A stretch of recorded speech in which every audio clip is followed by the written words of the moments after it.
कुंभलगढ़ शक्तिशाली मेवाड़ के महाराणाओं का दुर्जय गढ़ अपनी पौराणिक दीवारों के साथ आज भी गर्व से खड़ा है।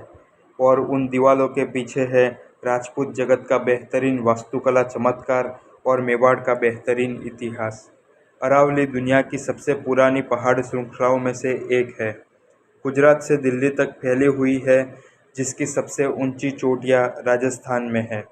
उबड़-खाबड़ ऊंची चोटियां, दुर्गम जंगलों से घिरा हुआ इलाका, जहां सबसे शूरवीर योद्धा अपने साम्राज्य के लिए लड़े थे। अभेद्य गढ़ बनाने के लिए सबसे अच्छा स्थान। इससे अच्छा और अभेद्य किला और कोई नहीं है। किलोमीटर दर किलोमीटर किले की दीवारें उबड़-खाबड़ चोटियों पर टिकी हुई है। यह दीवारें इतनी चौड़ी है कि पूरी की पूरी सेना उस पर चल सकती थी और उस पर युद्ध भी लड़ सकती थी।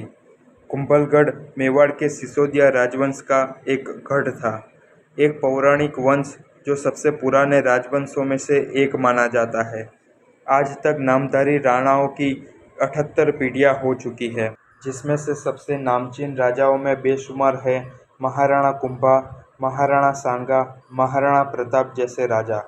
महाराणा प्रताप का जन्म इसी कुंभलगढ़ किले में हुआ था, पर महाराणा कुंभा उनके उतने ही महान पूर्वज थे, जो 48वीं पीढ़ी के महाराणा थे। महाराणा कुंभा ताकत के साथ साथ भौतिक तौर पर भी एक कुशल राजा थे। उन्होंने मेवाड़ के नामचीन 84 में से 32 किलों का निर्माण करवाया था।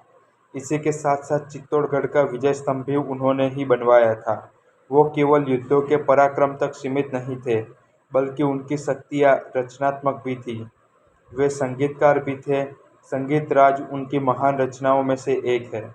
कुंभलगढ़ के भीतर 70 से ज़्यादा मंदिर मौजूद है, जिसमें से 52 देवरी मंदिर प्रख्यात है। कुंभलगढ़ का किला 700 एकड़ में फैला हुआ है, जिसमें दीवारों की लंबाई 36 किलोमीटर तक की है और कहीं जगह पर तो चौड़ाई 15 से 20 फीट तक की है, जो बाहर की ओर से उभरती हुई दीवारें हैं, ताकि दीवारों की चढ़ाई आसान ना हो सके। दीवारों की छोटी सी खिड़कियाँ, जिनका उपयोग तीर, गोलियाँ और उबलता हुआ तेल बरसाने के लिए होता था। कुंभलगढ़ केवल एक ही बार महाराणा प्रताप के हाथ से अकबर की सेना द्वारा हराया गया था। अकबर ने 5 महीने तक किले की घेराबंदी करने की वजह से यह किला हारा था, जबकि इसकी दीवारों को तो आज तक कोई नहीं भेद पाया है। यह अभेद्य किला आज भी अपनी विरासत और महान इतिहास के साथ राजस्थान की पहाड़ों पर गर्व से खड़ा हुआ है, जो यूनेस्को की वर्ल्ड हेरिटेज साइट में भी मौजूद है। क्या आपने इसकी मुलाकात ली है?